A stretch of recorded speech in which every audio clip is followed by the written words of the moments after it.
All right, welcome everybody to the podcast. This is a brand new series we're starting off of the Midwest Performance page. If you want to watch the other podcast, it's going to be in a different folder. This is going to be just for BMXing, actually. Instead of Chad, we got Elias here. Say hello. What's up, everyone? How's it going? So, if you can hear my cat, I apologize. My cat's outside and just meowing up a storm. Anyways, so if you are confused about why we're doing this, we thought it would be a good idea considering we really like BMXing, and a lot of people that drive people that have nicer cars or they're into the car community, they also either skateboard or BMX, so which we like both. I have a project car, and Elias is planning on getting a project car soon and getting into that hobby a lot more in that community. But just today, I think we're just going to be going over, what we like about BMXing and what got us into it, so we can dive right into that. So, Elias, tell me about how you got into BMXing and just a little bit about yourself. Cool. So, my story is pretty simple. When I was young, I was growing up around my step-grandpa a little bit. He was in town a lot, and, just being around him, he was a skateboarder at first. He became pro, doing stuff with that, going around town, to skate parks and just doing tricks and stuff. And then he got to BMX. So when I got a little older, I was like, man, that looks cool. He taught me how to ride my first bike, which was pretty cool. And just growing up and watching him, do tricks. He wasn't the best at it, but it was just still cool. And it sparked an interest in my eyes. So when I got around to 5th grade, 6th grade, I'd say, I was like, what, why not? I have a cheap little Walmart bike. Why not? It was a BMX, of course. Why not just go to the skate park and just try it out? It never hurts to try. There's a first time for everything. So, we went out to the skate park, rode a little bit, didn't do best, fell a little bit. It's all right. But yeah, it was pretty much that. And then the years coming, when I got around to 7th grade, I'd say, he helped me save up for my first professional BMX bike, which was we ordered off Dance Comp. If anyone knows what that website is, shout out Dance Comp. They're a really good shop to go get BMX parts. That's where I get them.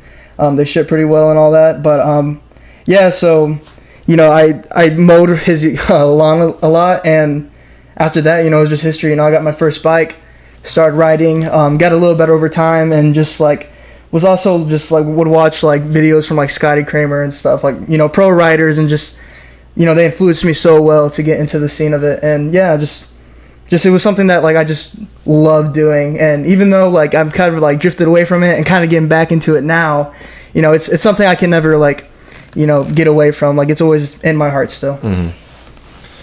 So what would you say actually got you into BMXing? Is something for me, I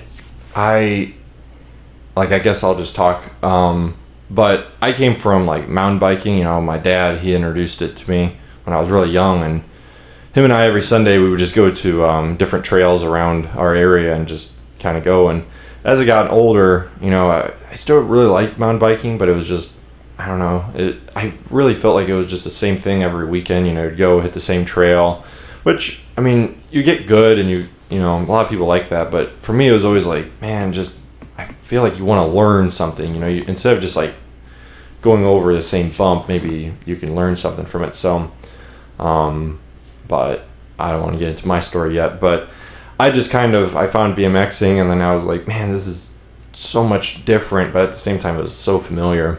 So, and then I wanted something of my own too, because it's it's good to follow people in their footsteps, but at the same time, you want something that call your own. But so what would you say the main thing where it's BMXing, that's what I want to do?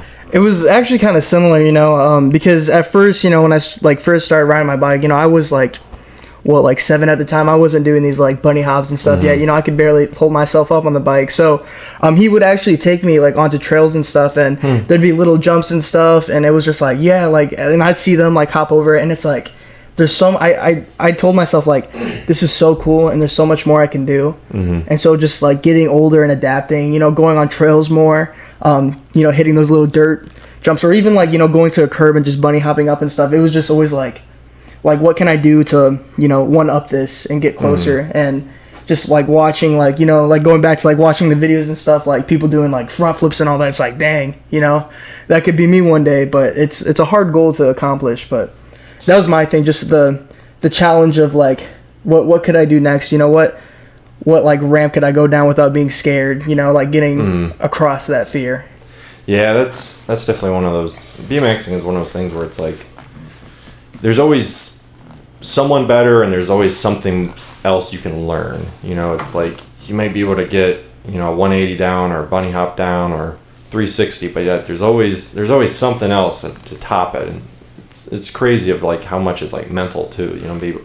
Like some people can do one trick and make it look so easy, but they can't do a simple trick that someone else can do, and it's like, which I wouldn't call any trick simple. I mean, the only simple one probably would be a bunny hop, but I know so many people that it's like they can't do a really good one, which it's like an ollie, for people that skateboard. It's just the same thing where a lot of people call ollies like beginner tricks, and I'm like, I don't know. Like I ride skateboard once in a while, and I can't do it. I more ride skateboard just to say I ride skateboard, but I don't know. Just I can't ever get behind that motion of moving my feet in the same way. But anyways, so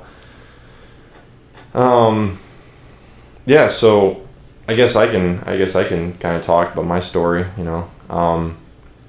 so like I said, my dad, he got me into the biking scene. I remember I don't know how old I was, maybe your age too, 7, but I went to this one trail, which around here it's one of like the harder trails, and my dad had just like a dirt jump bike that he made just for and if anybody knows like Ray's in Cleveland, Ohio,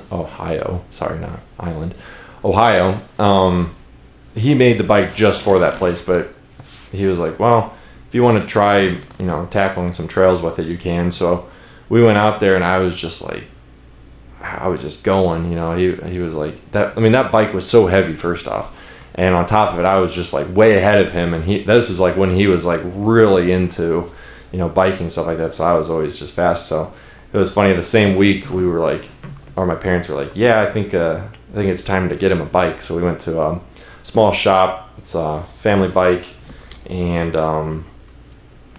family bike, and got myself a Giant, and I rode that for maybe 4 or 5 years until I kind of fell out of it though. I was like, I don't know, I think I got older, and then I got into like band, because I did band in high school, and I just never had time. I would have competition on Saturdays, and then I was just way too tired to ride on Sundays, which looking back, I'm like, sometimes I really wish I went, because you get quality time with your dad, and at the same time you get out, get more exercise, and when you're that young, you're 15 or whatever, it's like it doesn't matter. But anyways, going forward, I got out of it, and for about 4 years I didn't even touch my bike. I mean, it was just like rotting away in some garage that we had. And about 2020, so the pandemic, I was so like bored. I was like, man, I gotta get out. I gotta do something. So I got my bike out, and I had to fix it up, because man, it was just not doing too good. I had to maintenance it, and since then I've always been just riding since then. Like something about during COVID, there was no cars, there was no one to worry about, so you just go out, you could ride your bike all day long, go do whatever you want, considering everything's closed, so you don't have to worry about, like I said, traffic. And then I think it was, so that was before I got my car, or my license, I should say. And let me think. So it's been a while since I really thought about this. My group of friends, they started like skateboarding, and I'm like, that seems like cool. And at the time I was doing everything, and I was on the bowling team, I was marching, I was riding my bike, and I was like, skateboard seems pretty cool. And I've always wanted to like be able to ride a skateboard. Like now going back in time, my parents bought me like some like Walmart board when I was like 8 or something like that, and I thought I wanted to do it, and I didn't care enough to do it at all. But anyways, so they were skateboarders, and I didn't have a BMX at that point. I still had my old mountain bike, and I couldn't do anything with that, so I was like, well, I'll see about getting a BMX bike. And before that, I remember as a joke, I went to a Goodwill and I found like one of those kid BMX bikes for like $10, and I was like, oh, okay, this is funny. But surprisingly enough, I took it to a park, and I'm like, this is actually kind of cool. So like about 6 months later, because I had no money and stuff like that, and school, I ended up getting my first actual BMX bike. It was, I mean, I wouldn't argue it was like a real one. It's just one of those cheap ones. I don't know if anybody knows like Framed.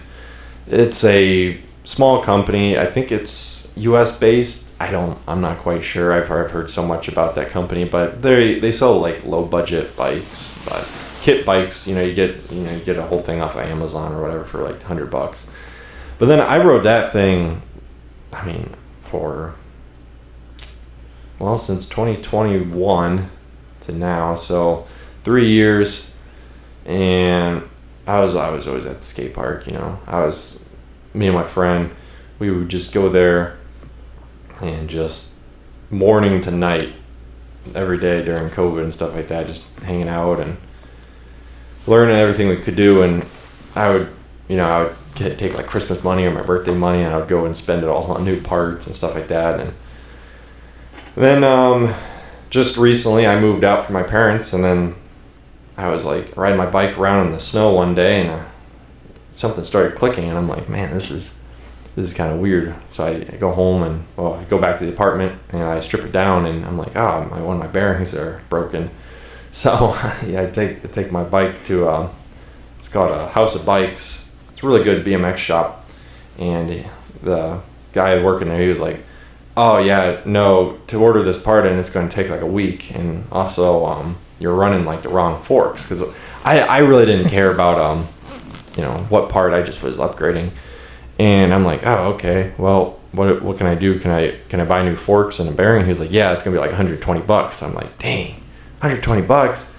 I just want to spend like $10. So like he talked me into like getting this Sub Rosa frame, which I went in for a $10 part. I walked out with like a $400 frame, and ever since then I've been riding like crazy. I mean, on top of my busy schedule, I still make time, and just even like in the evening, just take my bike out and ride around town. Maybe not even doing anything special, just riding around.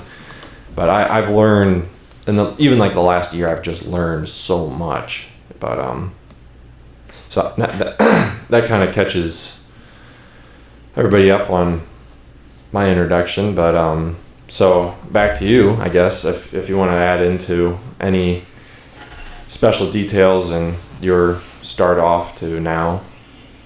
I mean, really just I have to give a shout out to like, just being able to have like my own local skate park, even though it wasn't the best, but I remember like being young back then in middle school when like I had all this time, because I also got caught up in high school with the marching band life, like go always out, rehearsal, you have a show every weekend and all that. But from like, I'd say from like 7th grade to 8th grade, man, like I had this like cheap Walmart bike. And do you remember the brand? Was it like it like a Schwinn? Oh no! Don't tell me it's like one of those stupid like black and white ones. It was red. Red, okay. It was a red one, but funny story. I started watching like Scotty Kramer and stuff around that time when I had that cheap stupid BMX bike. No, I love it. It's what got me into riding. But you still have it? Yeah, I still have it hanging up in my garage. Dude. I gotta see that sometime. It's like there's no wheels on it or anything. It's just like that. It's, I mean, like, I got some wheels. You're gonna get some tires. You said you want to buy some tires off me. Yeah, we'll complete that bike. Oh my gosh, there's no way. I need like, oh my gosh, that thing needs everything. Yeah. It has, okay, so what's still on it is the frame's on, the one piece cranks are on it. And oh my gosh! So it's like an actual. I just need like the tires, a chain. I got the stuff right here, bro. I need like new rims and everything too, you know. But I get it. It's such a lost cause. But I remember it's like $100 bike. You're gonna spend like $200 getting it back. No, yeah. But I remember, you know, like I was like, dude, like I want a pro bike so bad. Like I just want to like, you know, like get new parts for it and stuff, this and that, or like get my own like you know frame and all that. So what I ended up doing instead to you know fill my joy, you know my little hopes up as a little like 12, 13-year-old, I convinced my parents to buy me spray paint. Oh no! So I would just take the bike apart and I painted away. And I remember one time I went to go paint, and you know I'm a middle schooler, so I'm stupid, you know. And I ended up having like this little extension to like spray. I was holding it this way up to my eye, and I ended up spraying black spray paint into my eye, and I'll never forget that. But that bike was just, I mean, you always start somewhere, and just like looking back at that bike and like what I would do to it, because like I'd say like back in the day, like I didn't have a ride all day, you know, I didn't have a license, and my parents weren't about like, I mean, like you know they worked at like factories and stuff, so like you know asking them like, hey, can I get a ride there and back to the skate park for an afternoon sesh, like after school, like it never happened. So I ended up riding about like I'd say like 30 minutes from my house to the skate park, like about like every day, I swear to you, like throughout the week, Monday through Friday, I'd just go because I wanted to. And it was just insane. Like there was times where they got mad, you know, because it's like you can't be riding that far, it's dangerous and stuff and this and that, and you know they let me. But like I just going back to those days, like I remember just like the drive just to like get to that skate park and just like you know just ride it, even though like I had no skill, no talent at it at all yet. And you know if it wasn't for that, you know I wouldn't have that drive to like you know get the pro bike and all of that. So it was pretty just like a big build up. And you know back like I don't know, like thinking about it, like talking about how like I've kind of drifted away, like I can never like forget about those times where I've just ride probably like you know 8 miles there and back or something to that skate park and back just to go have a little sesh. Yeah, and that's one thing though, is like that upgrade to an actual pro bike. It's really weird because like I'm always one of those guys of like, no, if you have like the cheap version, it's the same, you know. Like for me with tools, I'm like, yeah, I'm fine with my Harbor Freight stuff, you know, it does the same job as Snap-on. Like I know that would trigger a lot of people. Or I mean even like in the bike world, like Park Tool, like okay, I could buy a Park Tool Allen set, or I could buy a Harbor Freight Allen set. It's not a big deal. But I always put myself with like the BMX bike until I got that Sub Rosa, and like I was so shocked on how like much lighter it was, how it actually felt sturdy. Like I could do more jumping, I could do more spinning, and it just felt good, you know. And I mean now it's a complete bike, and you know I've gotten everything replaced on it. I mean, like I said, I bought it as a frame, but I put all the old parts off my old bike on that. So it's just kind of eye-opening to actually get a real Pro Series bike. And I mean, if you're listening to this and you have like one of those cheaper bikes, I mean, like I know it's expensive. I know not many people have like $400 just to drop on a frame, but like you can still get pretty good entry-level pro bikes for like $300. I feel like, you know, Sunday has really good options for that, or even Facebook Marketplace. I'm currently trying to get this one bike that I want to build off of Marketplace for like $50 right now. So, but man, I lost my train of thought. But I mean, we can go back to you. So, I mean, yeah. The other thing too about that is like, you know, you don't even have to like start out with just like, you know, buying like just a frame. Like they also give out like, which a lot of people like, they always talk about that, and they're like, oh, should I build the bike or buy the bike? I'm like, well, it depends what you want to do. If you want to bond with your bike, then I probably would build it. But if you have no money, then you probably should just buy it. Because if we were like talking about building a bike, you know, you're spending over like $1,000 or more, you know. Yeah, and I was lucky enough, I had all the parts. Like I bought, so like my build with the parts, like I'm sorry, without the parts, the amount of money I put into it just to ride it, I put about $600, and I mean I had everything. No, let me think about that for a second. For probably $700. So my bike, quote unquote, build is over $1,000, but I only put $600. But I had the sprocket, I had the crank, I had the handlebars, the stem, the grips, the everything, And the only things I've truly upgraded since then was my wheel sets and my chain, and I believe just my grips. And I ended up getting a new brake handle because mine was all beat up.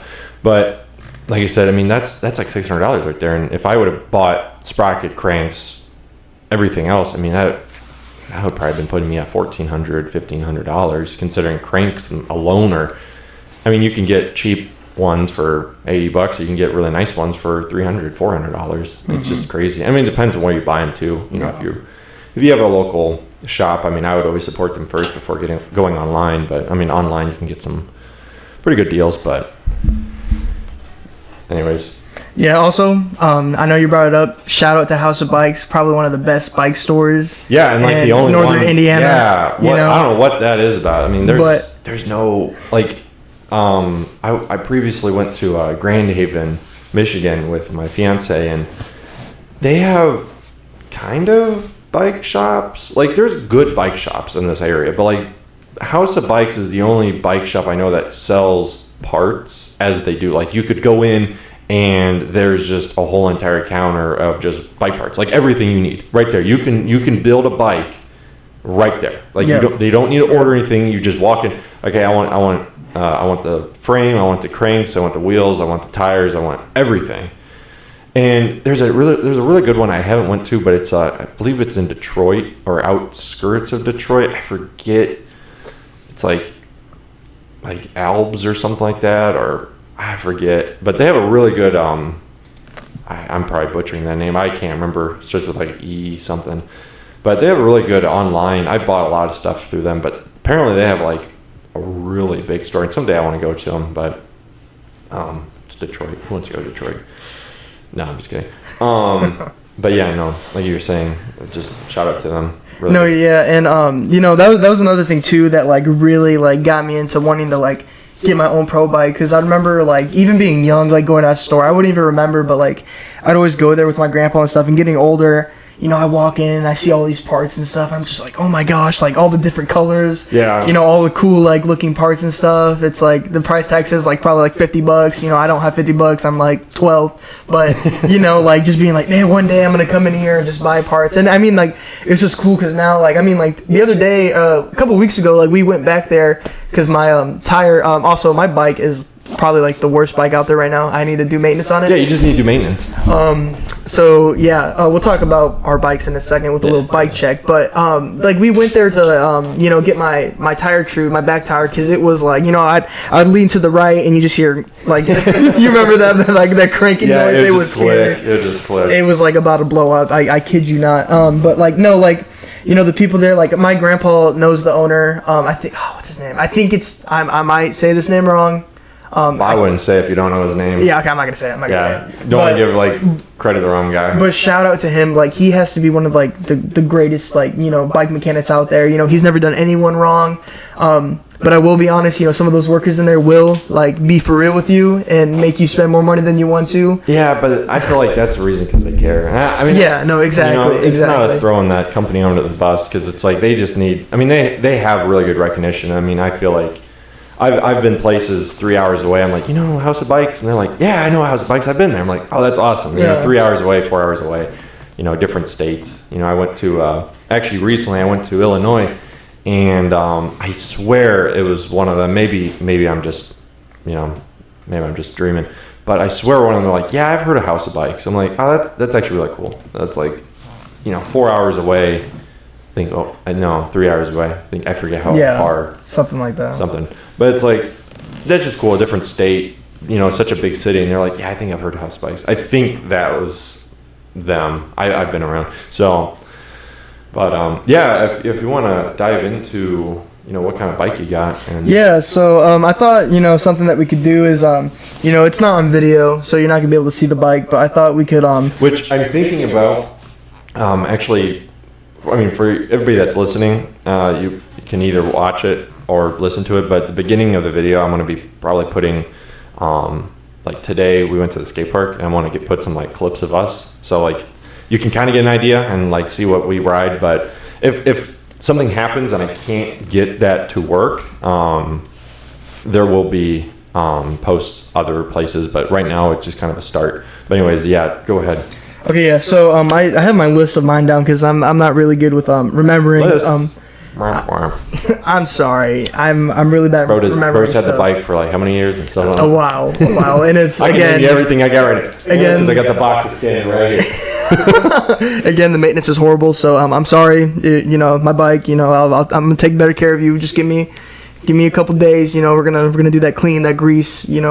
Which I mean, before we get into that, sorry, I feel like recently your not hobby, but like your drive has just been like, it just like came back because like I feel like, well, I mean, I feel like that's me moving out from my parents because it's like knowing I could just kind of do more stuff and like do what I want to, and like that was kind of like you. I'm like, hey, let's go to a skate park, and you're like, I haven't been to the skate park in forever. I'm like, yeah, but let's go. Like, come on.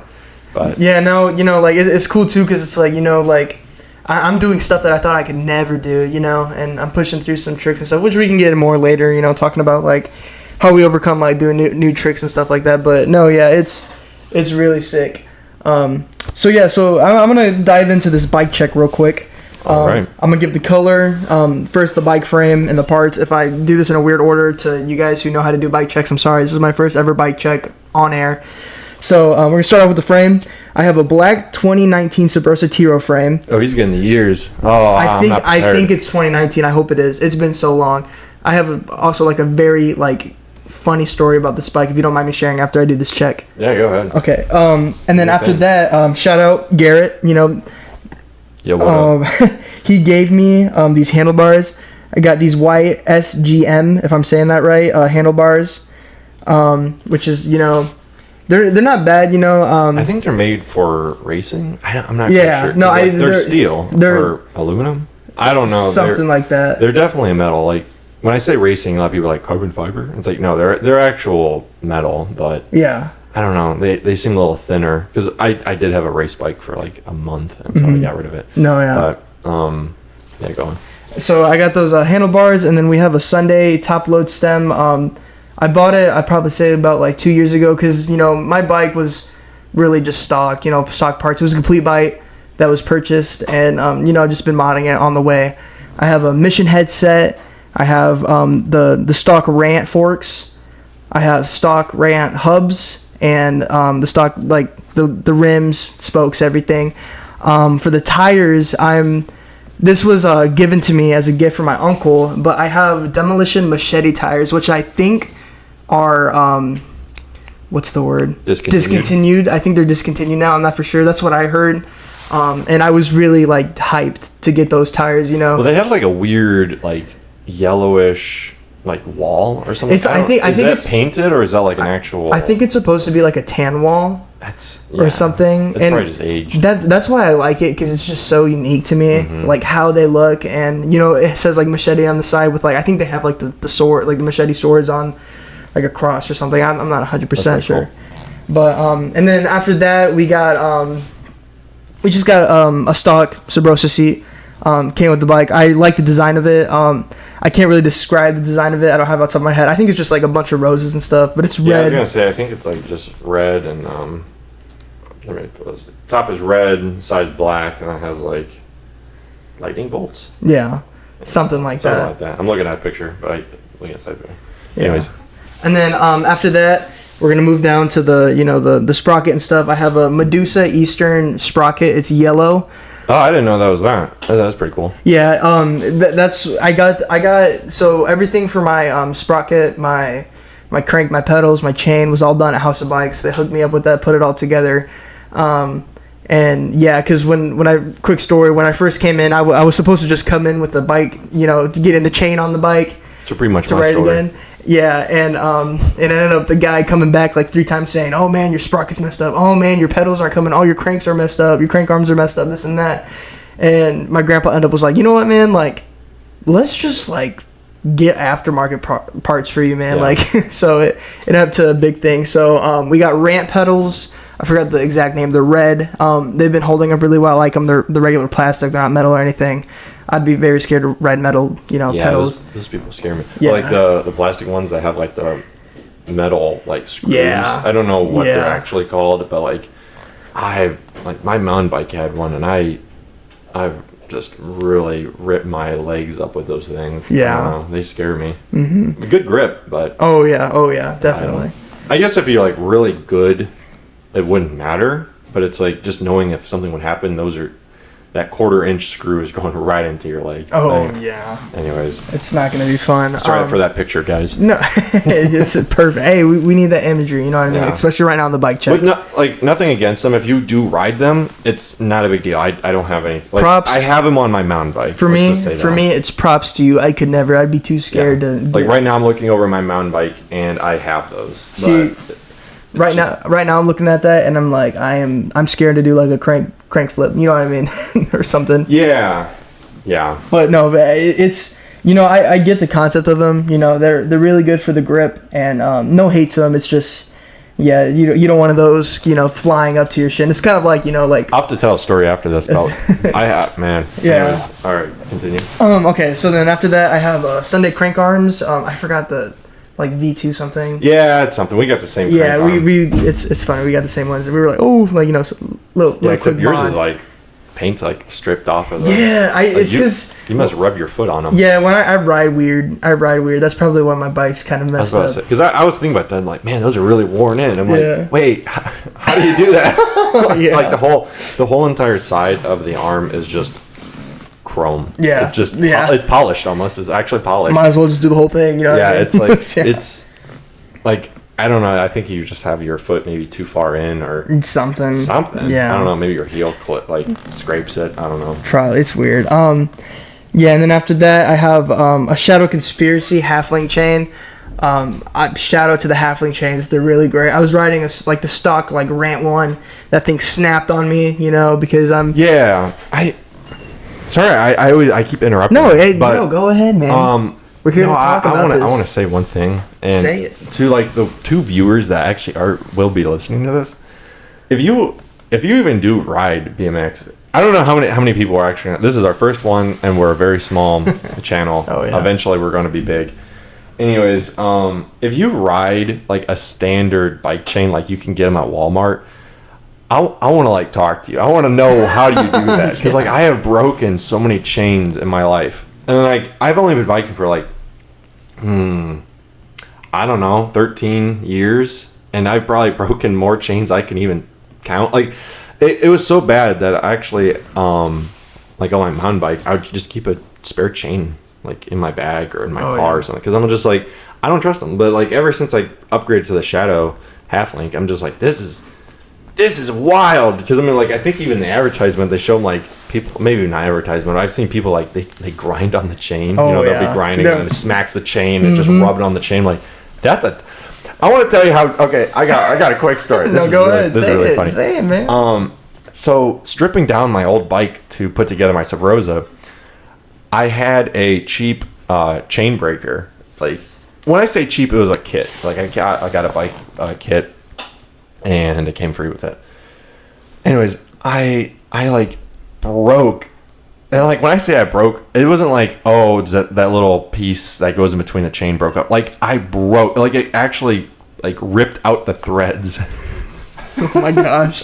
It ruined it. I'm okay, well, I guess I'm gonna have to go to House Bikes, grab a chain breaker. So I did, and then I was putting it back on, worked great, but then I had to work on another bike with it, and that stupid chain broke the Shadow chain breaker designed for that. That's how tough those things are. Before you're are you even doing it right? Yes. Yeah, you take it, you line up to one of those pins, you push the pin out.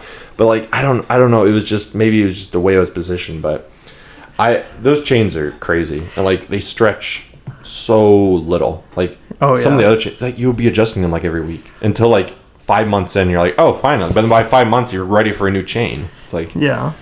I don't know. I don't know why people even bother with. I don't even know the brand. It's UGI or something like that. I forget. There's some stock chain for $8. You can get you can get colors on it pink, blue, white, black, and just take that and put it towards the and they look better. They look better. Did I have I ever told you the story about how I got my Shadow chain, my half link?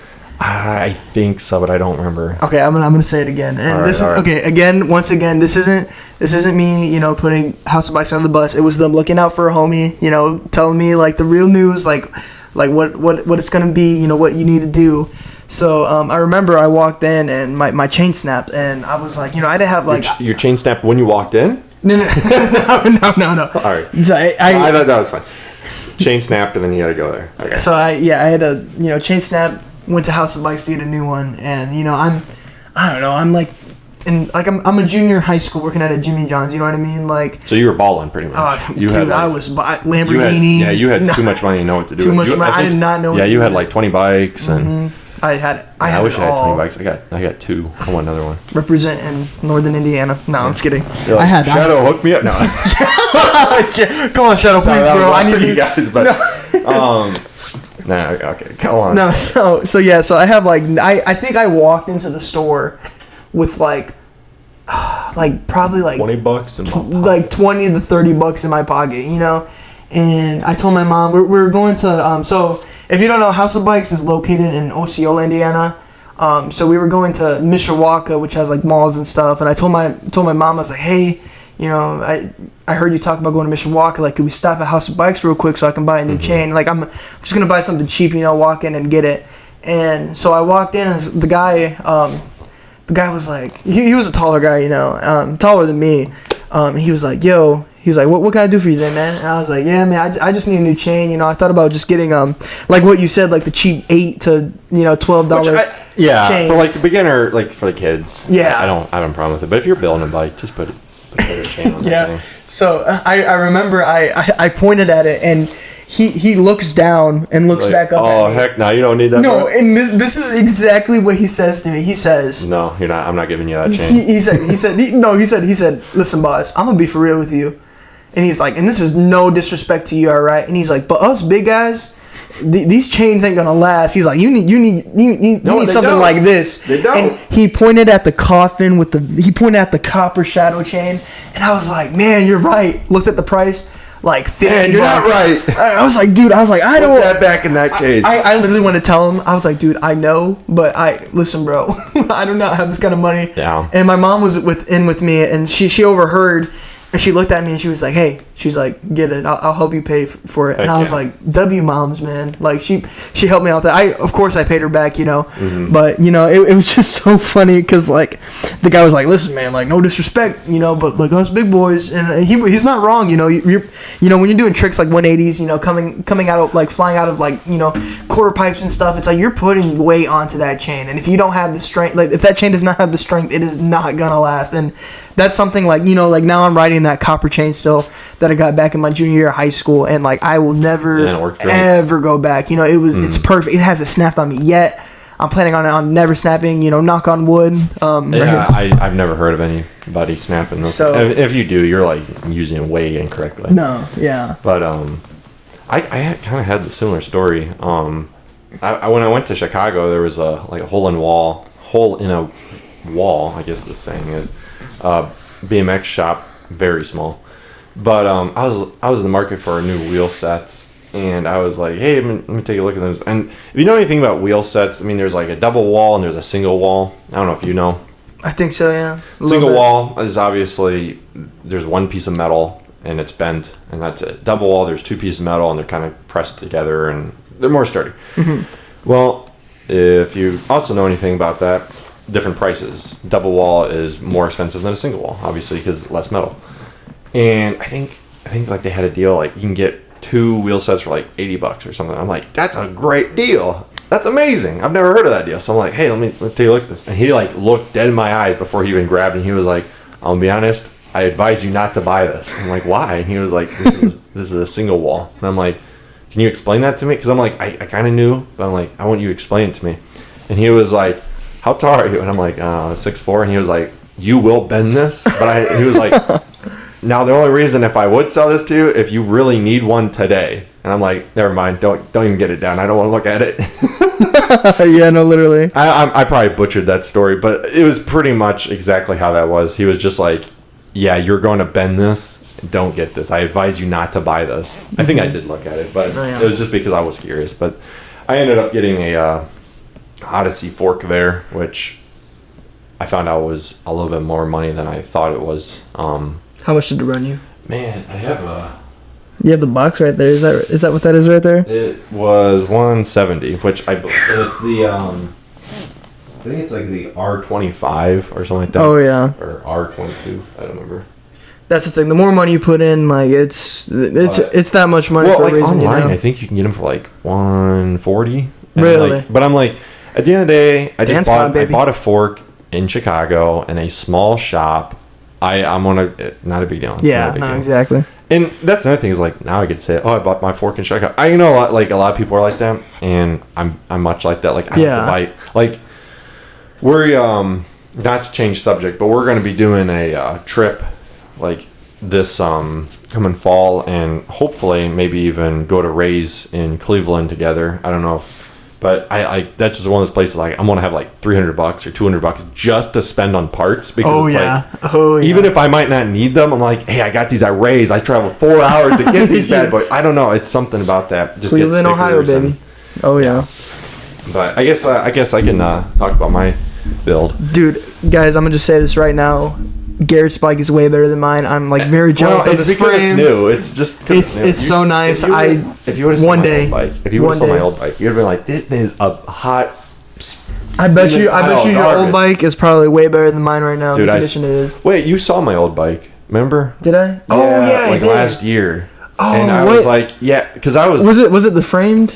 Yeah. Oh, that okay. Yeah. It was. I like that. That one wasn't that bad either. They had those van tires on it. Yeah. I forget what they're that brown. I think it's kind of like bubble gum or something stupid. I think or gum. Isn't it supposed to be like the van tread of the shoe? Yeah, it's exactly that. Same with the grip. I had the matching grip. That's another thing. Okay, before I dive into this, I want to say is like, so I bought a project car a long time ago, and it's so hard to keep colors. Like when you build something, it's so hard to be like, I'll keep it monotone, or like I'm just going to keep it one tone. Like when you see a part, you're like, I want to buy it. Like right now, it's super funny. Like it's fine, but like my car, it's lowered and I put coilovers on it. But I have like yellow or they're like gold coilovers. I'm like, that doesn't go with anything. But anyways, because I like my color scheme on that is like gray, black, and gold. I'm like, what? It works, whatever. Yeah. And they were inexpensive coilovers, which probably shouldn't have done, but I was on a budget. Anywho, so the same thing with my bike. It was like I would just go to House of Bikes and be like, oh, this part looks cool, and then I would come. Like I remember I had like it started with black and white, really clean build, and then it got brown, got some brown on it because my tires, my grips, and then I got a purple sprocket.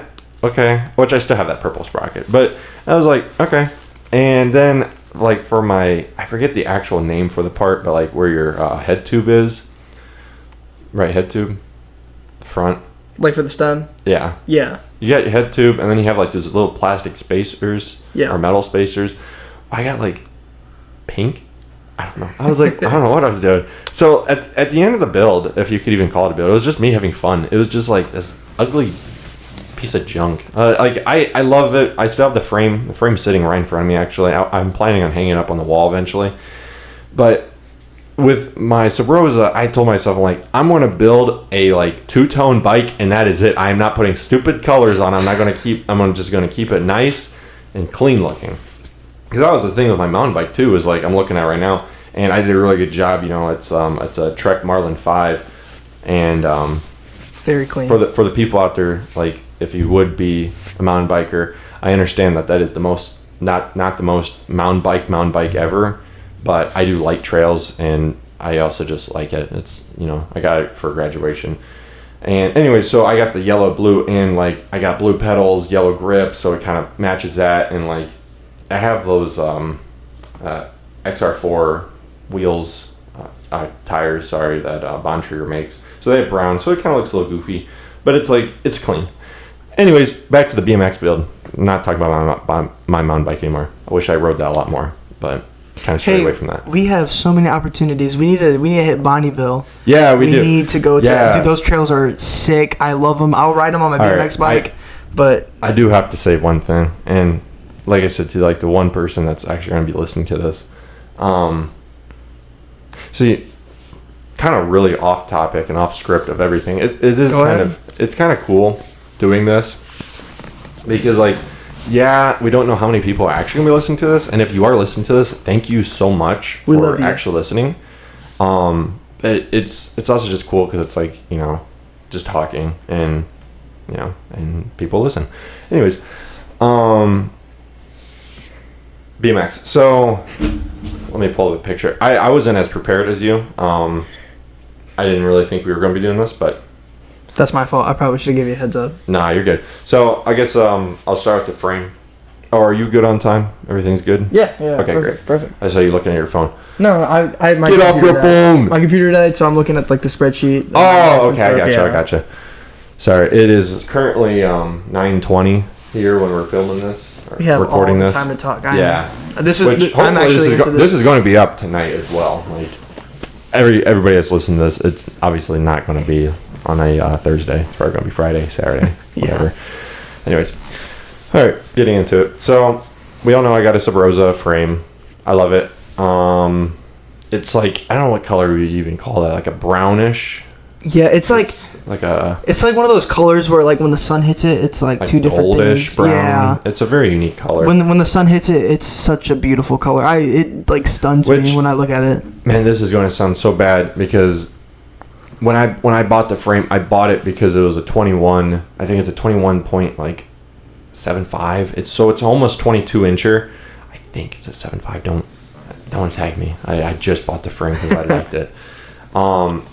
No, and it took me about a month to like realize that it's a quote unquote limited edition because of, I forget, if I'm going to be talking about this, I better pull up the guy's name because apparently he made the actual like sticker colors and the sticker design. So let me see if I can't pull a name, I'm not even going to try, but I think his name was like his Instagram. Oh, Simon. Oh man, can't pronounce that last name. Barroco. Sorry if I'm butchering that, guys. He's Simon B. Yeah, Simon B. I'm not gonna call him that though because that's kind of friends. But no, he's partnership with Sub Rosa and Shadow, and they he's really good. I follow him on Instagram. But he apparently made this color scheme. Anyways, going forward, like I said, everything else was pretty much from my old bike. So, like, my handlebars are cheap. They're like, I think it's like Throttle or something like that. I don't remember. Apparently, that's like a very low-end aftermarket brand. I'm planning on getting, what are they, the 3-piece or something like that? Four piece. Is it like there is a like 3-piece, but there is a 3-piece. Yeah, they're really ugly. Yeah, but the 4-piece is like the one that's like it's kind of squarish. Mm-hmm. Also, I apologize if I don't know all the names of like this stuff. It's just because of like I don't want to say I don't care, but it's like I just forget. You know, it's hard to remember. You know, there's so many different. There's so much, and like it's so unique, and it's like, you know, if you're not familiar with it, it's like, you know, you ride one thing and then, oh, this is also happening, but I'm not. I mean, it's kind of like a car. It's like there's so many parts. You may be like into like, you know, the Pontiac vibe, but then like you might not know like another thing. You know what I'm talking about? Yeah, no, I get that completely. And that's another thing is like if you know bike, like during COVID, what I would do is I would just like find free bikes on Marketplace or on the side of the road, and I would take them home and I would just work on them just to kind of get like. Also, I found that fun. And I would just give them away for free too. So I would pick up junk bikes and I'd be like, hey, you need a bike? Or some bikes I would just ditch. You know, I would just scrap. But anyways, I got a rant stem. Pretty good. People hate on them. I don't know why. I think Rant's pretty solid. Yeah, people are always like, Rant lost quality. I'm like, Rant is still fine. Like that stem is a block. I did have a I had one that I absolutely hated. It was so heavy, and the metal, I actually stripped the no, I didn't. I broke the bolt. I'm like, you got to be kidding me. You remember what company? No, it was one of those like weirder companies. I mean, it was like an actual block. Like I have a picture somewhere. Was it like a front load stem, not a top load? You know what I'm talking about? Yeah, no. It was I don't remember remember, man. I just remember it was so bad. Yeah. Because I've had like 3 stems. I'm just not that lucky. Because I originally, a long time ago, I bought a throttle stem, which just stay away from those. Like, unless you like are buying one for your kid. I know no parent is listening to this right now, but like, any future parents? Yeah, throttle is okay as a part, and I know I'm riding their bars, but they're bars, and like I know a lot of people that do jumps and crap like that. They're like, well, bars are very important. It's like, yeah, I get that, but like I've never had problems. Throttle stems. I had like, there was one time I did a very small jump. It was nothing crazy, and yes, the bolts were tight. My bars just went straight forward down, and they were tight. Like I checked again, and I couldn't even move the bolt. I'm like, that's just crazy. And I think it's because they paint the whole entire thing, and they put really junky paint on it, which I know the price tag is like really good because I think it's like a $25 stem, and it's like, oh, $25. You get what you pay for with these bike parts. Like, please, just buy. Like, you should not buy anything under Rant. Like, just buy Rant for the base model and work up. And a little life hack is I heard a trick, like if you do end up like, you know, buying these like, you know, parts that aren't the high quality. I heard there's something that you can like take the stem apart, you know, where the bar meets like the clamp. Yeah, and you can like get like sandpaper and rub it out to make those grooves. See, and that's the thing. I did try that, but like they were so beat up, it was just like a clamp at that part. Okay. And like I said before, if you are listening to this and you're like, well, you might be doing that incorrectly, and I probably was. I mean, I was like, I wasn't even like driving, or I was driving, but at the time I didn't know anything. Like, I've just learned like the gap from like 16 to like 20. I know it's not much, but you learn so much. It's not even funny. Oh yeah, it's like, okay, that's how that works now. Yeah, well, we're here now, you know. The nicest part that's probably on my bike is the Odyssey forks. They're R15s. I apologize, I was wrong. So, if you know anything about parts, you might be thinking, well, that tube is very long and they don't fit that bike. I had to trim it, and I believe that's what Odyssey did because they did like a double thread point. So I had to just cut it. Not a big deal. Well, I mean, you have to do that stuff all the time with mountain bikes. You know, if you buy a fork, it's always going to be too long, and you have to cut off the top a little bit. Wheels, Rant. Like I said, don't let people say like they're not good. They're good. They're very cheap too. I know I just said like you get what you pay for, but like this is one of those things that's like, I'm a heavy dude. I'm like 235 pounds. I'm 6'4", and I ride them, and they're not a problem. Like, a lot of people online, there's nothing but like bashing online, and people are like, don't buy them, just buy more expensive ones, blah blah blah. It's like, they're fine. If you want expensive ones, go expensive, but like, don't listen to the people that are just like hating. Same with the tires. I got Rant tires. I actually am not the biggest fan of those. I really like the look because they have like a tan wall on them, so it like really ties together the bike. But like the tread is not that good. Other than that, no, they're fine. What else here? We got the same cranks, so that's Sunday something. Which I really like those because of the length. Since I'm taller, you know. Sprocket. It's one of those Shadow. I forget what it is, but it's like they have like one of those guards on them, so like plastic guards. Really good. It's like a bash guard. Brakes. I got I forget that brand now. I think it's Odyssey actually. I think Odyssey brakes. Odyssey makes some good quality brakes, right? Yeah, that was like the only thing that they got, and I'm like, yeah. I don't know how many other companies actually make brakes. I think Mission has a good set too. Yeah. Mission does well. I think my grandpa rides Mission, and I don't think Shadow does anything. Does Profile make anything? Maybe. I'm not 100%. I don't know. Yeah. But it's like, at the end of the day, I feel like they're brakes. Yeah, they're brakes. Like the pads, yeah. I mean, as long as it stops your bike, I think you're pretty decent. And like, that's another thing is like, half the brakes don't stop your bike because it's such a small tire. It's like, you have so much speed on that little tire. Which my brakes were good. So the seat, or the saddle. See, this is the confusing part, and I'm gonna go into like small little rant. Here we go. No, I'm kidding. No, like actually, it kind of like frustrates me. So like on mountain bike / road bike / any other bike, they're called saddles, and that's how it is. But with BMX, they're called seats. I don't understand that. Well, the thing is too is like I don't know, like ever since like I rode a bike, I've always just referred it to seat. Yeah, and everybody does. Like there's proper terms, and then there's terms that people don't know. And saddle is one of them. Like if you go to like a shop and you're talking about road bikes, and if you do know anything about bikes, road bikes these days are very expensive. Like a low budget road bike is like $1,500. Like that's a low budget. I mean, like we were talking about the other day that there's some like race bikes that are like $30,000. It's like stupid. It's like a car right there. Yeah, I mean it is a car right there. That's what I paid. Yeah.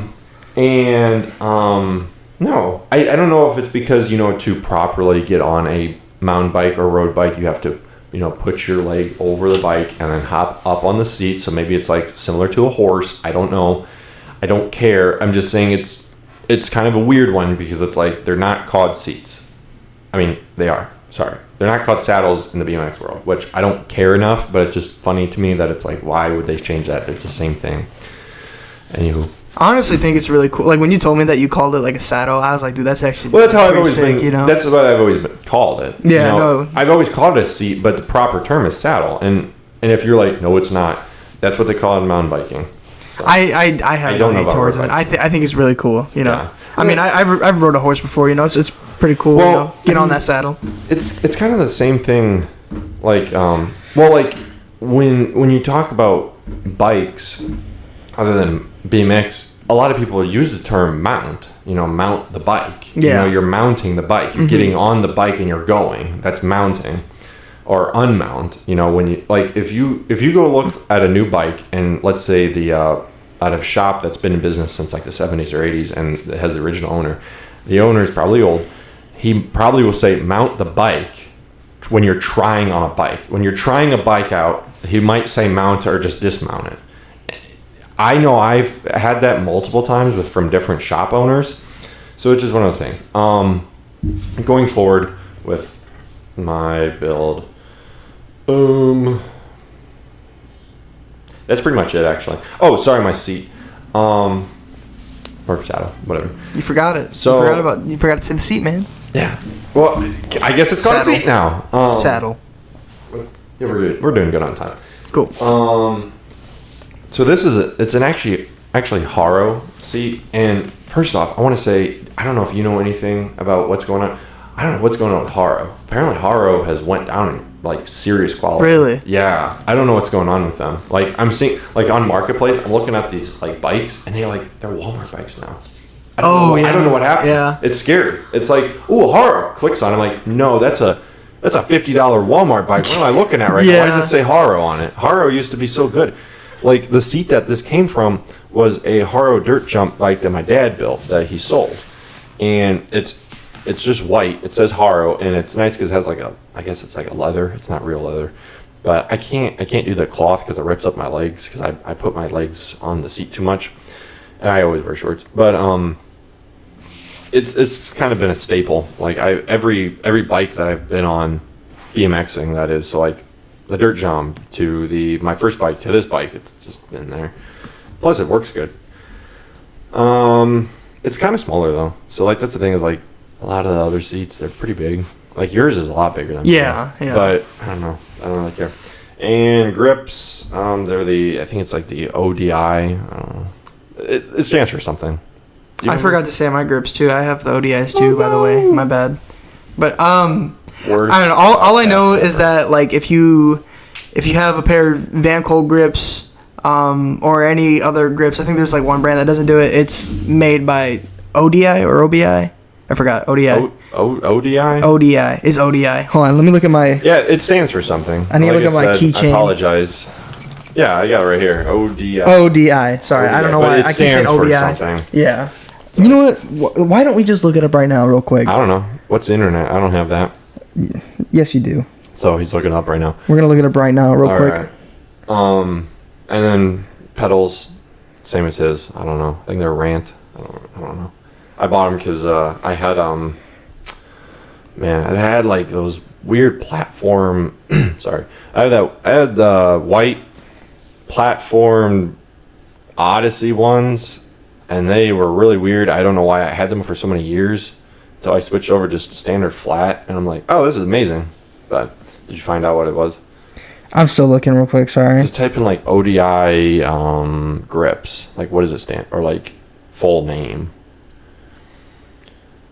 Oh my God. Oh, here we go. So it's Observe, Design, Innovate. But what's the full name? Right there. That's the abbreviation. Yeah. Oh. ODI grips. And do you mean like what, like the... Oh, what was the name? You just said it. Yeah, Observe, Design, No, Innovate. the name. The name of... ODI. ODI, that's it? ODI grips. Oh. Yeah. I swear that guy was I thought you meant like what like does like the letters in ODI. No, like bad. I'm talking about the full name. No, I feel like the ODI is just like... It's short. ODI grips. Yeah, it's just ODI. Oh, okay. Yeah. Maybe it's the company. Yeah. Maybe the company is... They're just based on grips, and they make, I think... Because I swear the guy at one of the shops, they were talking about how ODI owns other brands' grips. Yeah. So like... I swear he said it was a different... Like, he said it the full name. So it was like... Maybe not. Maybe Maybe I'm just crazy. Something like that. If you know this, please contact us. Yes, we need your knowledge because we're freaking out right now. Yeah. Was that it for your bike? Chat? Yeah, no, that was pretty much it. Okay. Forget that one story I was gonna share though.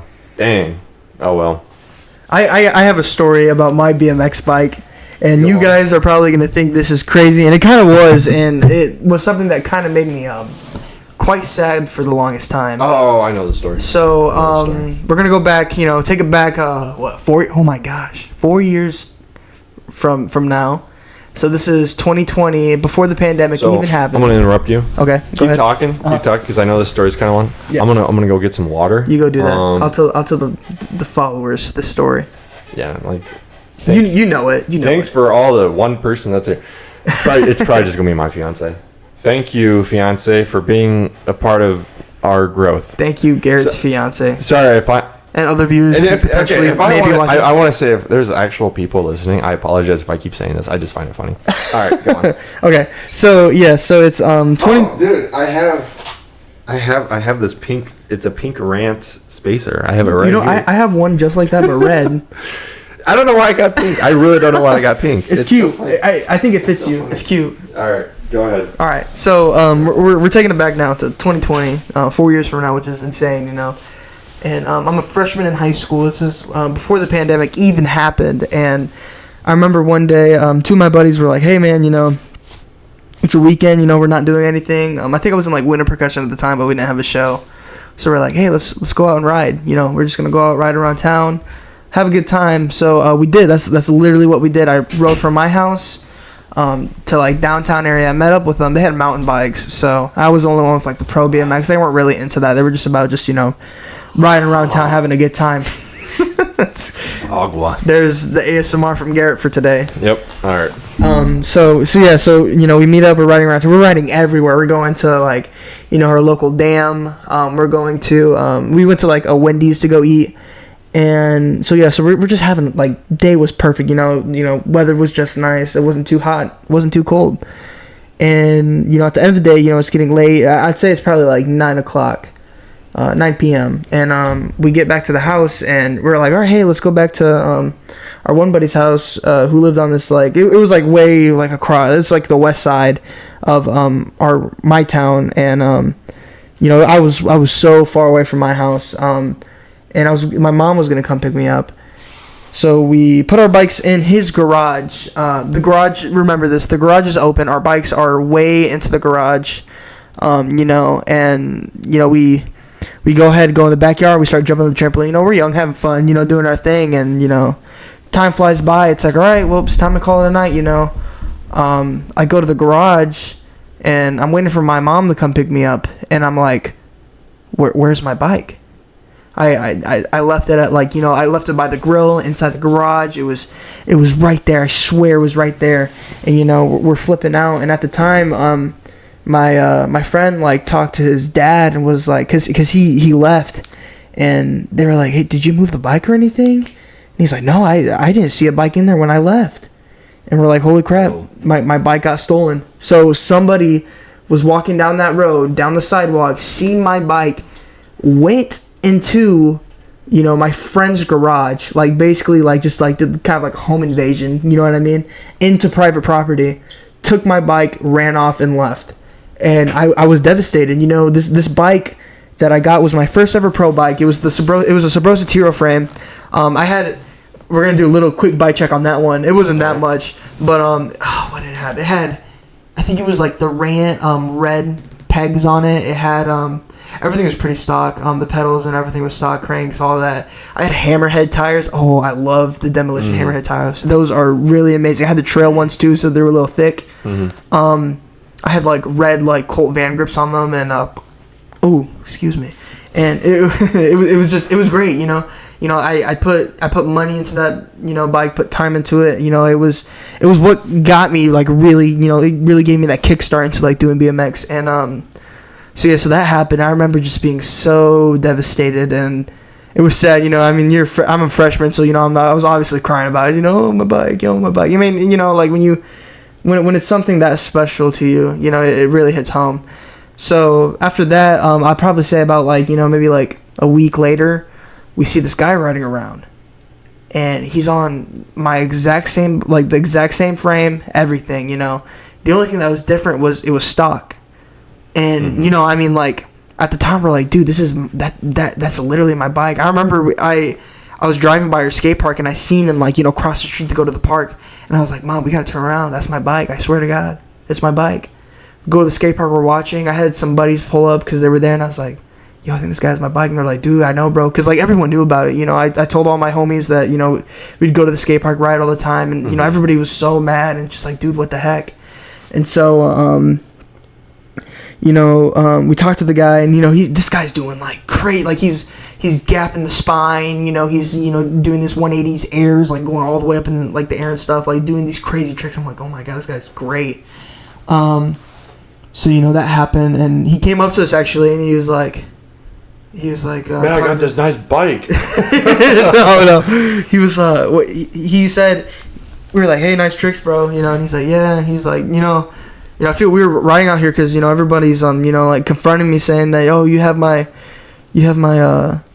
I think like my aunt actually confronted him, went up to him and yelled at him and said, you have my nephew's bike, I'm gonna this and that, blah blah blah, you know, like, you know, cussing him out and stuff like that. And you know, he rode away, and the cops came, but like the cops couldn't do anything because we didn't have a serial code. I didn't remember the serial code, you know. Yeah, I need to do that. I need to get mine. Yeah, I forget mine. This is to all BMX riders out there. No matter what, if you buy a pro frame, write that serial code down. Yeah, I need to. I'm gonna do that tonight. Because if somebody steals your bike and you don't have that code, the cops can't do anything about it. It could be your bike, but if you don't know that code, they can't match it. You know what I mean? And so better yet, take a picture. Yeah, or even that, you know, just keep it somewhere safe, and you know, have that in.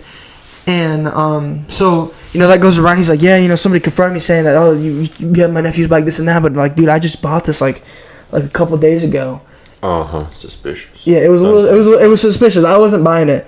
So we find out my grandpa, who got me, you know, the bike, knew him from the past because he used to ride with my uncle and stuff, because my uncle was also into BMX. And so we knew, we had a friend we knew who lived across the street, and they'd like see him like ride the bike into the house and stuff. And you know, my grandpa was like, you know what, man, we're just gonna go over there. We're gonna have a nice conversation, you know, see what's up, see if this is your bike, and if it's not, it's not. And I was like, let's settle it. I was like, you know, let's see if it is or not. So I remember that day, we left. It was an evening. Knocked on the door. He answered the door, and he's like, hey man, he's like, I don't know if you remember me, you know, I'm Steven. Steven was my uncle. He's like, I'm Steven's Steven's stepdad.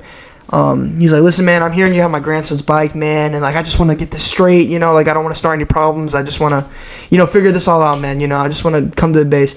And he's like, nah, man. He's like, hey, he's like, I get it, man. He's like, no, but this isn't the bike, man. I'm sorry. He said, excuse me. He like bought it a couple days ago, you know. All of this blah blah blah that, and it turned out, you know, he was like, he came into, he's like, listen, you know, I'm trying to like buy a new bike. He talked about getting like a Sunday frame or something.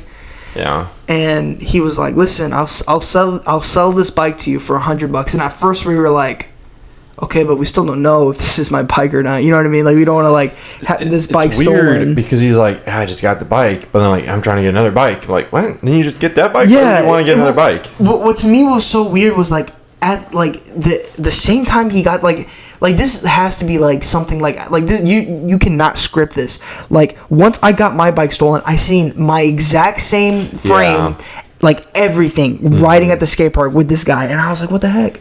Well, I mean, it's clear that he rode. Like, if he was good, you know, someone can't just pick up a bike. I mean, well, I've seen it, but it's like not many people can just pick up a bike and start just doing stuff. Yeah.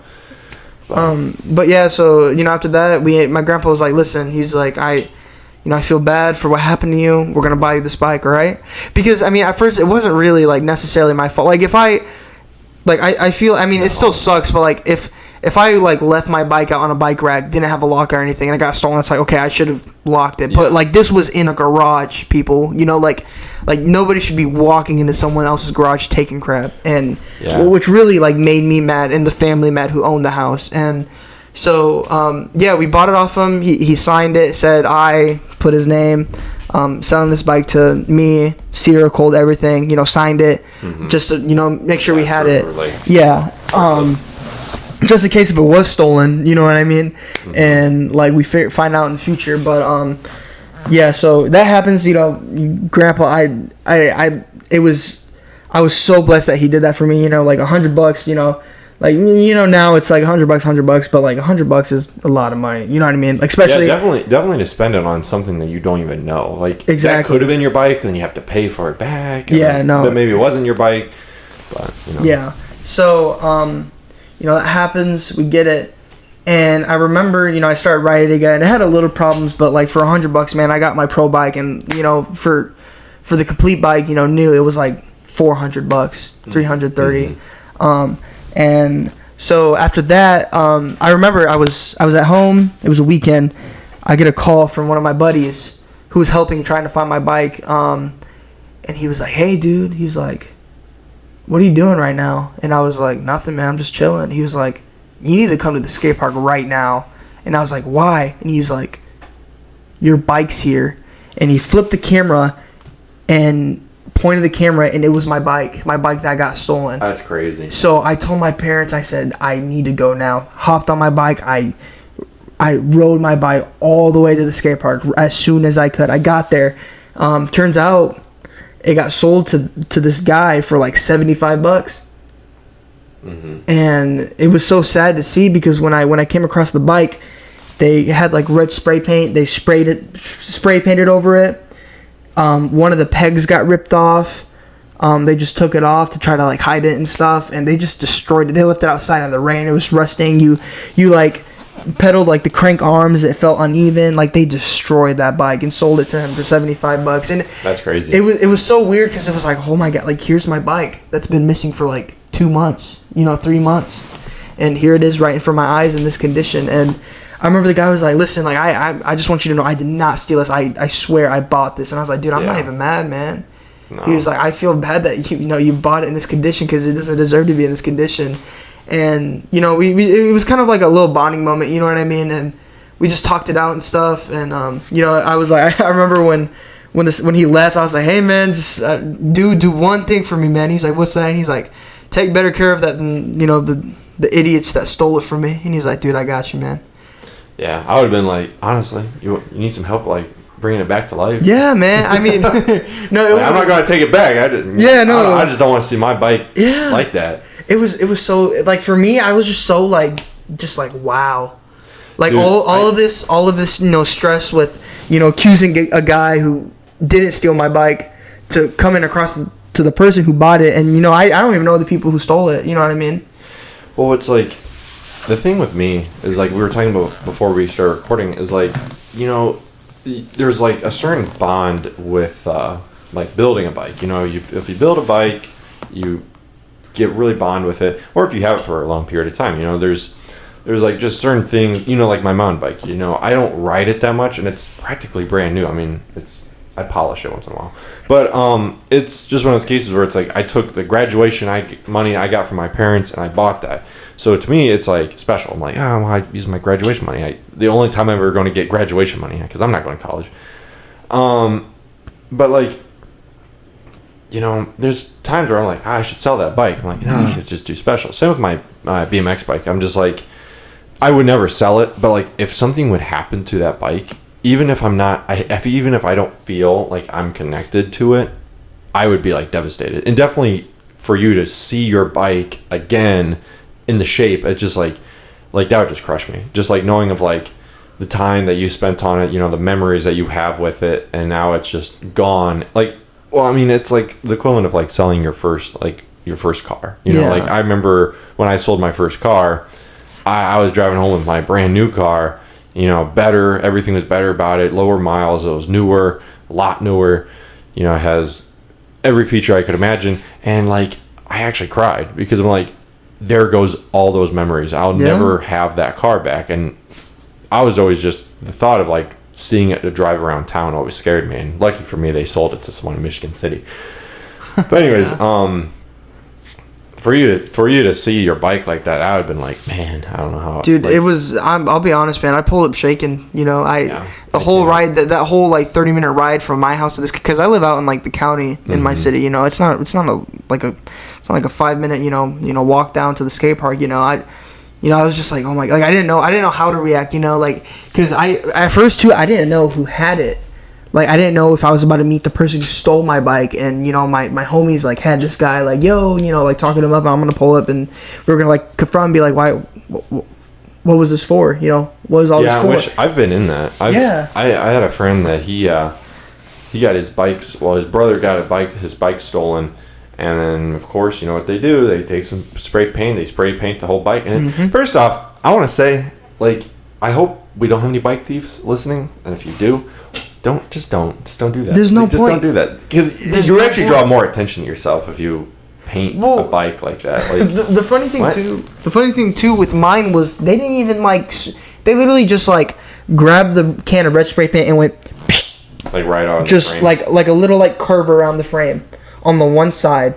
It's like okay, like I don't know. It was just people do that with cars all the time. Like people get like cars stolen and they'll be like, spray paint stuff on it like that. You're not hiding it. You're not hiding it. It's like it's so obvious. You know what I mean? And my 2015 Toyota Corolla went missing, and now I see one identical to it with cheap spray paint all over it. That's suspicious. Like, like, you know, these guys aren't thinking, man. And like, honestly, like, you know, like, gotta respect the hustle though. Stealing stuff. Yeah. No. Literally, there's no point. Like, you know, like, and with anything, you know, and I'm gonna be like, you know, true right now. There's no need to steal stuff. You know, you're doing something that's illegal, of course. That's another thing. Like, sorry to cut you off, but no. The bike resale market is horrible. It's horrible. And I understand, like, the people that are stealing stuff, they probably just need a couple bucks. Yeah. So it's not a big deal. But like, that's one thing that always scares me is I've never had a bike stolen, and since I have such a nice bike, I'm not as paranoid as you are, but you have good reason to be paranoid. Yeah. Like, every time we lock our bikes up, I have this heavy duty Walmart lock, and I understand that they're not the best, but like it's one of those things of like, someone's not going to be able to cut it. Like, you're going to have to need a grinder to cut through that, and we'll lock it up. We'll like, it's locked to like a post, and you're like, I will freak out.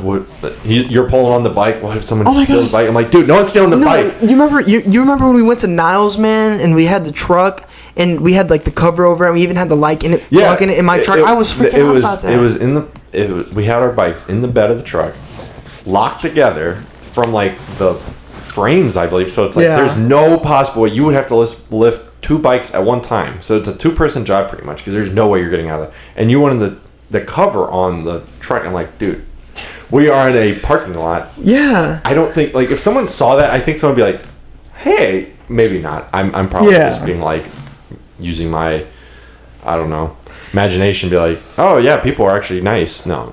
Well, the other thing real quick too about it is, even before I got my bike stolen, I was so paranoid about it, because my grandpa, you know, told me, he's like, listen, you have a bike that is like expensive. I mean, it was expensive, you know what I mean? And he was like, people out here are ruthless. They'll if they see that thing's not locked, and I've seen it happen before too. You know, I had a friend who bought a Eastern frame complete bike.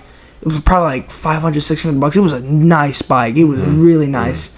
And I remember he like didn't have it locked up, and I was on my bike, and I seen a couple guys come by, and they were like, "Hey, look at that bike right there. It's unlocked. Like, hey, let's go grab it real quick. Let's go grab it." And then they didn't end up doing it, but I was right there, and I told them, I was like, "Dude, you need to lock your bike, bro." I told him the same thing my grandpa told me. It's like, you need to I've had people like that, not saying anything shady, but like I've had so many like compliments that they're not to my face. Like, I feel like you make it once you you ride your bike around or drive your car around or whatever, and you hear people like whisper like, "That's a nice bike," or "That's," you know, because it's just like, heck yeah, I got a nice bike. Like, people are like saying it to their friends. Like, I went to Niles, and I had a group of like maybe younger teenagers, and like one of them, they were all watching me, and like one of them were like, "Man, that's a nice bike," to like the connection on. And I was just like, man, that just made my day, honestly, because it's like, I know they're not saying it to my face, but I'm like, it's cool that they're like, that's an actual opinion.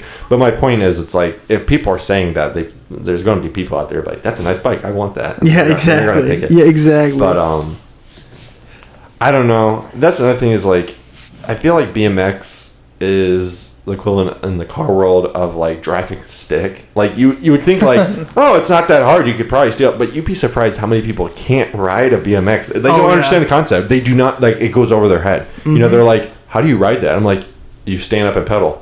"Oh, I can't do that." "You can't stand up, just try." And I hand my bike over, and they can't even get like going. I'm like, what's the problem here? You never stood up on a bike before? No. I'm like, what? That's so you can't BMX steal this too. bike. Yeah, because no one, I'm not saying no one, I know it's a really stupid thing, but like I've tried it with like 5 people, like people that don't ride, and those are the people that are going to be stealing. They're not going to be fellow BMXers that are stealing your bike. They're going to be people that don't do BMXing. But it's the people who know, like, they have some familiar, like, "Oh, that bike looks expensive." Yeah, and then it's like they're trying to make money off it. The bikes are expensive, but so like my bike, you know, you could argue that it's like a $1,500 build. Realistically, you're going to get maybe, and I'm talking at the most, $700. Realistically, probably $300. Yeah. And I understand, to the people that just want $25, that's a lot of money. But it's not what you people think. It's like you. That's another thing. Bike resale value is stupid. Same with the trade-in. Like my Marlin 5, brand new. I have upgrades on it, and I was going to trade it one time, and they quoted me at like $100. This is like a $900 bike. Yeah. And it's like new. And they're like, "Yeah, it's gonna be like $100." And I'm like, what? No. No, what? Well, I'll just keep the bike at that moment. What I like to think about it too is it's kind of like a vehicle, you know, and you know we're kind of talking about this earlier. It's like once you buy that vehicle at the dealership, you know what I mean? Like, no matter how much you could buy say you buy like a 60,000 GTR or something. I'm just making a guess. You know what I mean? Yeah. Probably not the amount of a GTR. Expensive car. Yeah. Nice like car. Once you drive that thing off the lot, the value is gonna go down. It's kind of with the bike. You know what I mean? Like, the moment that they hand you that receipt, you can't sell. And you start riding it. It's like you're gonna put. That, you could buy the bike, never touch it, and you won't ever get close to that money. Yeah. Which I don't know. Like, at the end of the day, it's not. I feel like not a big deal, because it's like the people that I see on Marketplace trying to sell that skateboard. Like, I'm not buying your used skateboard, buddy. Like, definitely not for $75. Like, sorry. Maybe for $10. Maybe if you're giving it to me. Because it's like they have so much wear. BMX I think is that only bike next to mountain bike. But I don't even think like that. But it's like, BMX takes so much. You know, like, they take a beating. I mean, 90% of the stuff is steel. It's not aluminum. It's steel. It's actual. Sorry. It's actually steel. Like, I know the frames might be like aluminum alloy and stuff like that, but it's like, it's just one of those things. They're tough, so they take a beating. They get scratched. They'll fall. They're going to get thrown. Definitely like the person we saw at Niles at one time. Oh gosh, we're not going to talk. Yeah, we're not going to talk about that. But we just saw some. I guess we're going to talk about it. But we just saw some really weird dude, and he was talking to us, and he just like chucked his bike across the skate park, and we were like, "What the?" Moral of the story: take care of your bike. Don't chuck it. Your bike don't deserve that. It's already taking a beating. Like, for the freestyle, taking a beating. Like, if you freestyle, like, if you ride no brakes and it's just a trick bike, I get it. Like I think BMX bikes look pretty cool with lots of scratches and dings and whatever. I got a couple of scratches on my new bike already. One for me. I'm sorry. Yeah. Don't let this man load bikes in a truck ever. I am so sorry. Anyways, I kissed the bike. I will again. Oh my gosh. Sorry. My bad. I'm getting carried away here. Pause. Anyways, no, but I think that's pretty good. I think we should be wrapping this up, honestly. Yeah. If you want to say anything else. Real quick, for any of you guys out here, wanting to do BMX, for me personally, just you'll never know till you try. You know what I mean? It was something I got into at a young age, kind of. I'm not. Don't get me wrong. I'm not a pro. You know what I mean? I can't be doing. Yeah, won't be doing these crazy tricks, but I could do a little bit, and we do enough. If you fall, the biggest thing is if you fall, get back up. Unless you break a bone. Hopefully, God forbid you do. Get back up, try it again. You know what I mean? Today even, we were all getting some clips, and there was this little box jump. And I remember I was talking to Garrett, and I was like, yeah, man, I want to hit this, but I'm kind of worried. I hit it, came back around, tried to do some nose tab back into the, into the box, and I ended up going over my bars. And that box was, it was pretty high. It's about a 5 foot box. I went over my bars. I landed on my wrist, my shin, my knee down to my foot, hurts right now on my left leg. I'll be completely honest, but I just took my time. Got back up, said, okay, we're gonna see what I did wrong. We're gonna learn from it, and then that's just anything in life. If you use that anything in life, you're gonna be golden. And yeah, and it goes back to what we were talking about. I think 2 weeks ago when we were at another skate park.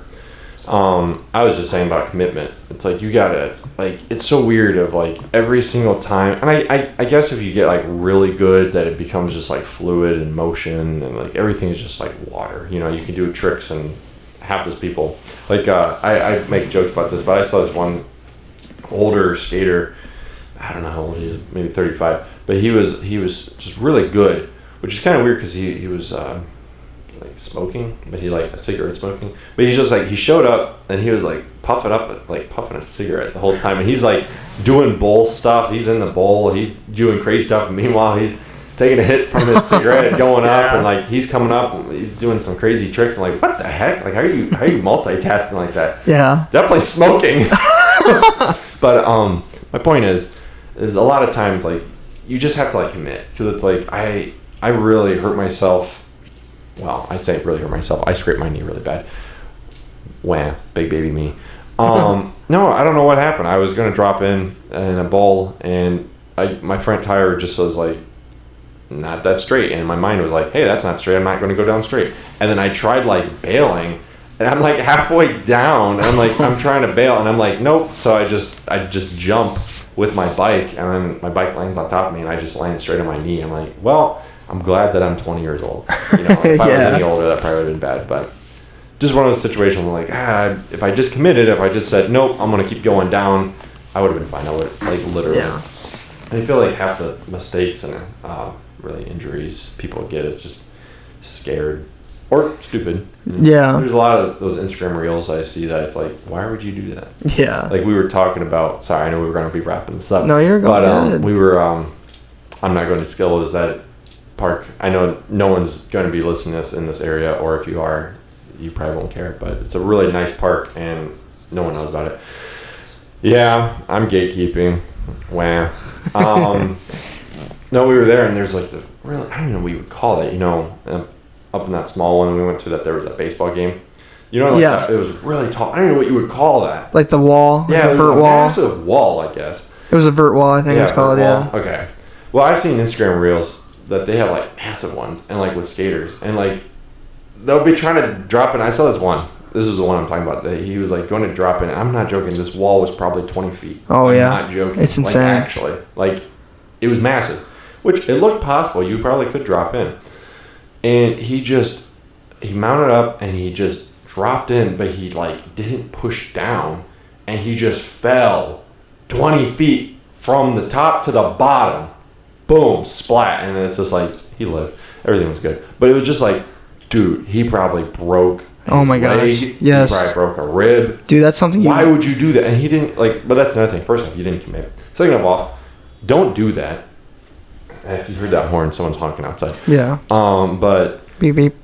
I guess you can do. I'm not going to tell you what to do, but it's like, just be smart. Like, yes. I always say, ride in your limits. And that's another thing. If you go to some of these indoor parks, that's actually a rule. Like, if you go to Ray's in Ohio, one of the rules, I think it's like rule number 5, they say ride with your ability. Mm-hmm. Like, do not, you know what, actually, this is more for you, for anybody else, but this is really cool.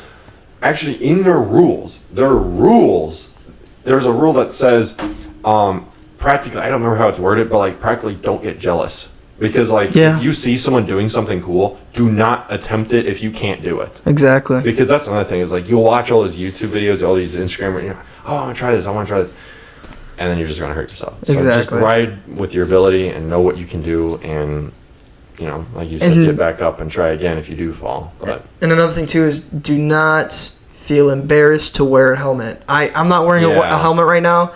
But I really wish I'm wearing a helmet when we're doing the podcast. No, I'm kidding. I'm working on getting a helmet because, I'm getting into more things where it's it's very dangerous. And, I want to get a full face. I mean, yeah. I'm thinking about it. Going to Rays, I'm really thinking about it. Yeah, I want to try some of their foam pits. You gotta look at, these... Dude, they got foam pits at Rays. Oh, really? Yeah, there's 2. Ooh, I want to hit a foam pit. I want to hit a foam pit. There's one, I don't know how high the ramp is, but there's a smaller one and there's a big one. The big one is crazy. Yeah. But anyways. But real quick, you see these pro BMX riders like Scotty Kramer, for example. He took a really, really bad crash. And he was wearing a helmet. It ended up paralyzing him. He's rebuilt from it, and everyone's got really good inspiration from him. He's someone I to this day look up to. And if I could have a conversation with him, just to hear his wisdom and how he approaches things, because he went from not being able to move his arm to scratch his nose to walking again, and riding. He's back on his bike riding a little bit. It's not the same as before, but he always just steps up to the plate and says, what can I do more, and it's just insane. You go skate parks, you see these people, you always hear that, oh, he's wearing a helmet, you're scared of this, blah blah blah. It's they're not, they're not going to be laughing at you. If you get I know it sounds stupid. If you get a nice helmet, if you get one of those shadow helmets or whatever, I ride with a Walmart one. It's really nice. I feel a lot of people will view you as really good as well. There's this one kid that always goes to South Bend skate park that we go to a lot, and he just mainly does jumps, which is really funny because I talked to him. He's a really cool dude. I don't want to bash him if somehow he does find this. I was showing him how to do 180s because he knew how to do 180s, but he didn't know he asked me, he was like, how do you do 180s? I'm like, man, that's crazy considering you're so good with jumps. Put him on a dirt track, I bet that kid would be crazy. He'd be fine. He by the way, his bike, 90% of it looked like profile parts, shadow part, expensive build. Yeah. But he wore a full face helmet. And I'm when I first saw him, I was like, that's kind of goofy. And then I saw the jumps he was doing. I'm like, he's wearing it because that's crazy. Yeah. And I made a joke to him because I wasn't wearing a helmet because I was just riding around at the time. And at the same time, I know it's stupid because it's even if you are riding around, you fall, you don't, I don't know if the actual proper term, but you don't want to end up like a vegetable. Yeah. I know that's probably not the most proper term anymore. I mean. But it's honest. It's no, yeah, exactly. What are you going to be? You're going to be paralyzed for the rest of your life. Exactly.